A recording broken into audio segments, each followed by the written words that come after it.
Senhor,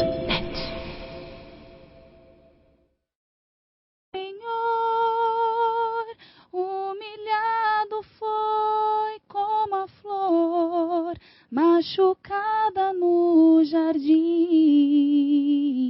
morreu por mim, pensou em mim, me amou.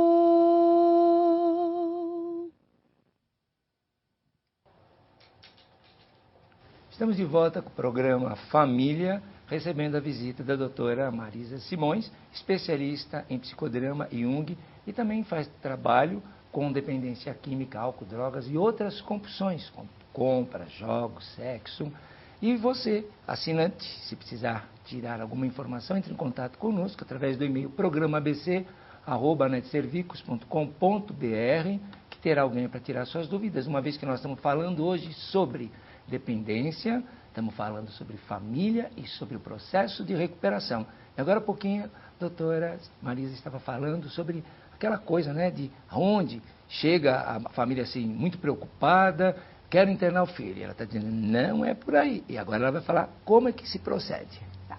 Então, assim, ó, num primeiro momento, eu dou 3 meses, assim, uma vez por semana terapia e todos os dias de grupo. Né? É assim, 3 meses, porque a mudança de um padrão, e dependência química é muito padrão e padrão de comportamento, antes de 90 dias você não muda. Né? A física Sim. quântica fala muito disso, não tem como. Então, assim, ó, nos primeiros 3 meses, terapia e grupo de mútua ajuda, todos os dias, 90 dias, 90 reuniões. E onde você sugere essas reuniões? Eu acho nos grupos de autoajuda? Nos grupos de autoajuda. Alcoólicos né? Anônimos? Existem milhares. Alcoólicos Anônimos, Narcóticos Anônimos, Naranon, Alanon, né? Amor Exigente. E a família? Associação Antialcoólica também. A família... Paralela. Se ele não parou de usar nesses 3 meses, né? O que a gente faz? Ambulatório dia, terapia e grupo. Tem gente que se foi um uso abusivo, ele abriu mão, parou, ele foi por ali e vai andando.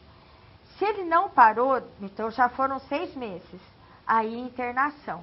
E hoje em dia existe uma questão, porque aí você vai saber se era abuso, se é dependência, se está no começo. E se a pessoa vem com um quadro já complicado, então, com perdas, com furtos, que já está sendo agressivo? Olha lá, então, aí existe hoje em dia, quando eu comecei a trabalhar, não existia intervenção involuntária, era só voluntária. Então, existe uma diferença. Por exemplo, falando até e explicando da cristalização dos papéis, porque existe uma polêmica. Voluntário não, involuntário não.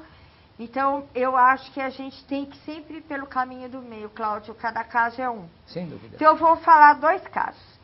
Eu atendi uma família que o pai chegava bêbado em casa, alcoolizado, e aí eles moravam num condomínio, aí ele abria a porta do carro, fazia as suas necessidades básicas, a família tinha vergonha, de manhã cedo ia lá, tirava ele do carro, dava banho, punha pijama, punha na cama.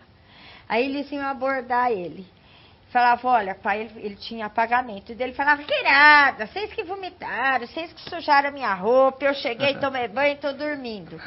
Olha a cristalização do papel, eles eram facilitadores. Quando essa família veio se tratar, a gente foi trabalhando essa questão da facilitação, do preconceito, da vergonha. E eles começaram a deixar ele acordar com o sol batendo no rosto e a vizinhança então, toda vendo o estado dele. Foi para uma internação voluntária. Ele conseguiu se perceber. Por uma ocasião, eu atendi outro caso, Cláudia, que era assim. A mãe e a filha, tudo que tinha restado do apartamento delas, elas colocavam dentro do porta-mala do carro para poder trabalhar e voltar no dia seguinte. Porque o filho levou tudo. Então, esse cara precisa de uma intervenção involuntária. Sem dúvida. Então, né, é o caminho do meio. Você não pode ser né? O paradigma tem que mudar, né? Então, assim, por isso que você precisa, né, de um entendimento e ver que a dependência é uma doença só, mas cada caso é um caso. Né? Você vê assim, o uso abusivo, que chega lá no consultório com alguns problemas, do colírio, que também se ressaltou, da falta de motivação, mas que de alguma forma a terapia, grupo de apoio, ele conseguiu, está conseguindo restabelecer a sua vida, tudo ok, por que ele precisa de uma internação? Muito bem. Então, uma vez que ele vai para a recuperação, ele vai para uma internação, ou voluntário ou involuntário, ele fica um determinado tempo de acordo com o tratamento oferecido pelas comunidades. E o retorno, como é que fica a família para receber? Então, eu entendo que é assim. A minha experiência mostra que 70% dessa questão da recuperação, a família não tem acesso. Depende da vontade própria. Olha, a dependência química é uma doença avassaladora, mas a dependência química também é uma doença que tem possibilidade de recuperação altíssima. Por quê? Porque é só você mudar algumas questões aqui dentro. É dentro que você tem que mudar. Então, é muito mais difícil quando você tem que pagar, investir, mas é investir aqui. Então, assim, o seu propósito de vida, a ficha do dependente tem que cair. Isso é 70%, mas 30% está na mão da família. A família que se compromete, a família que não tem, que de alguma forma... Vai estar supervisionando. Não elege o bode expiatório, ela também entende que, assim, porque o dependente fica refém da droga, a família fica refém do dependente.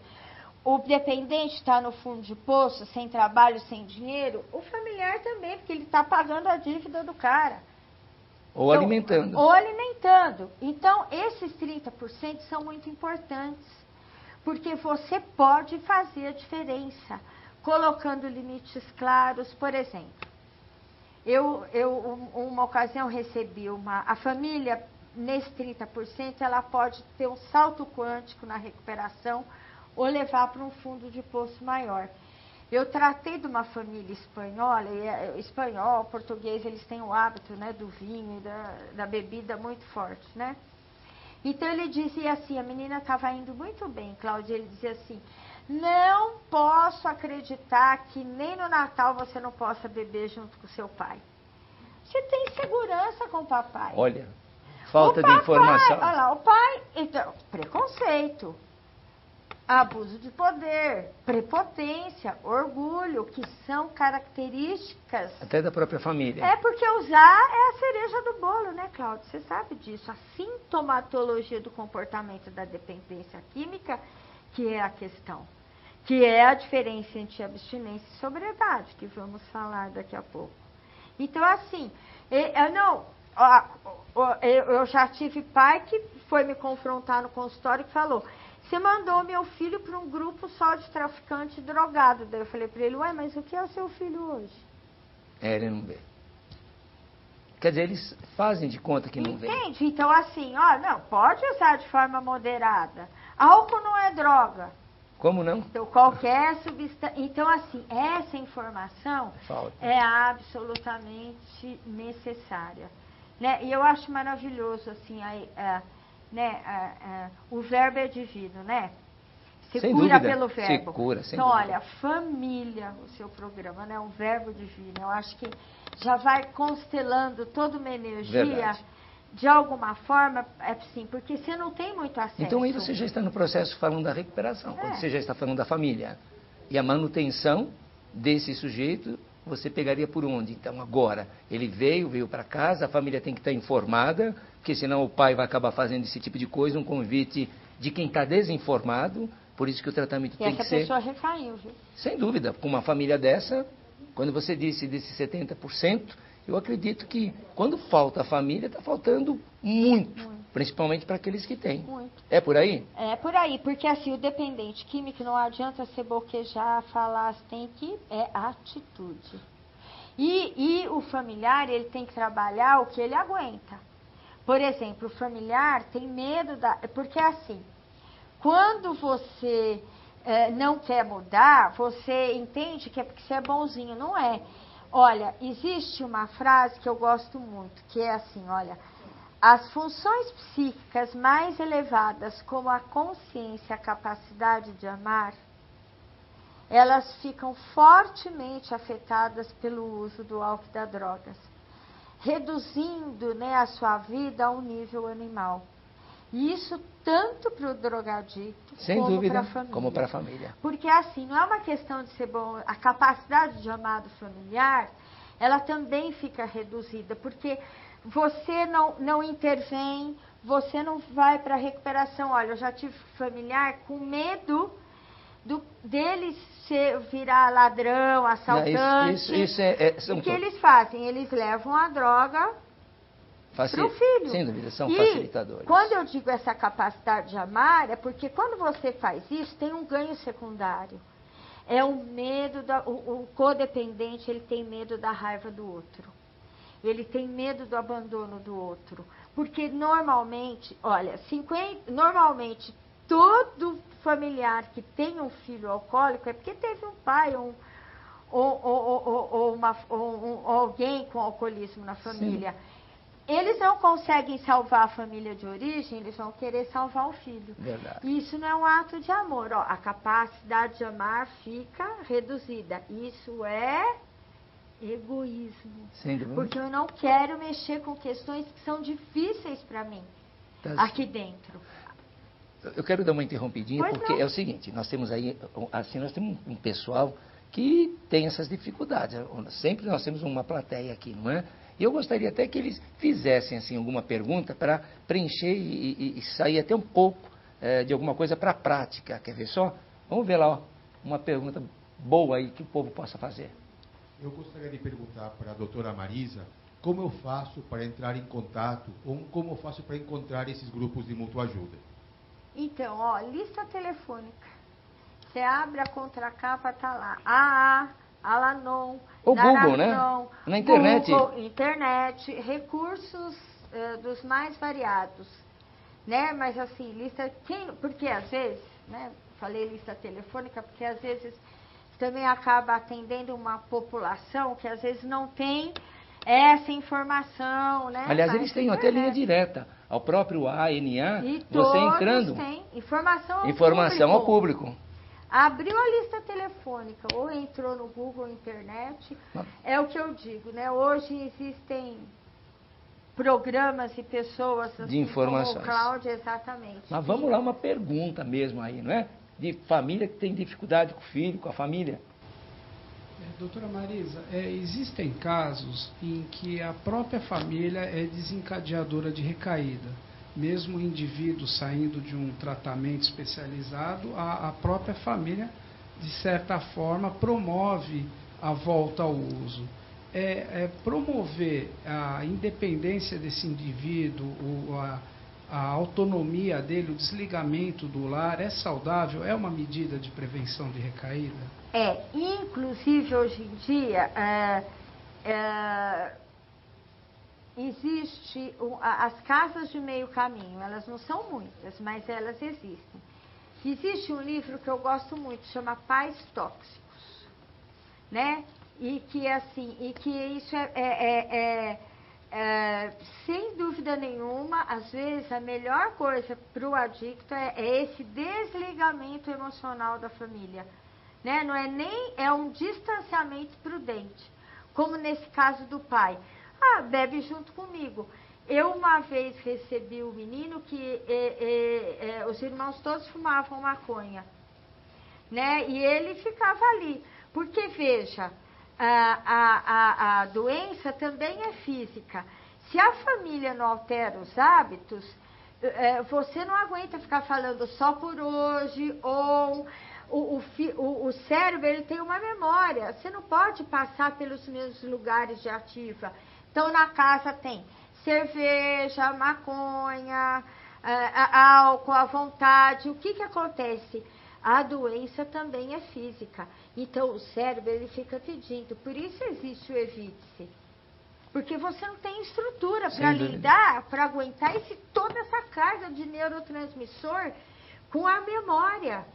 O cérebro não sabe se é bombom, chocolate, um beijo, fazer amor ou crack. Ele só quer aquele prazer. Então, se você tem dentro da casa todos esses recursos, ou vamos para a festa, ou você não preserva e não se prepara para receber o dependente químico, a probabilidade de recaída dele é enorme, porque tem que ser um tripé. E o físico é algo que pega demais na memória. Principalmente. Então, você passa todo dia em frente à geladeira, quando você estava na ativa, que estava calor, você abria. E tinha cervejinha lá. Ele não te dá sossego. Né? Mudança então, de hábitos. As casas de meio caminho são um acesso que eu sou absolutamente favorável em muitos casos. Sem dúvida. Né? Eu parabenizo aí os profissionais que de alguma forma, né, que é difícil manter, né, mas que existem. Aliás, você está até falando algumas coisas sobre a rede de proteção, isso. Não é? Você está falando. E isso vem tudo a favor, esses cuidados que Com você certeza. tem que ter. E esse é um condicionamento. É. E onde vai ser feito esse condicionamento? Passando para lá e para cá na frente da geladeira. Entendeu? Sem alguém estar... Festa de fim de semana em casa. Vamos nós porque é assim, né? O problema é dele. Tudo bem, o problema é dele, mas acho que é o tal negócio. É o que eu falei da cristalização de papel. No primeiro momento, você precisa saber receber. Porque, gente, é assim, se eu tenho um filho com câncer, eu vou no médico, eu quero saber tudo para tratar dele em casa. Se eu tenho um filho com diabetes, eu quero saber tudo. Entra até na internet. Dependência química é doença, precisa saber tratar. No isolamento você não sabe, você precisa de informação, é a doença da ignorância. E do preconceito.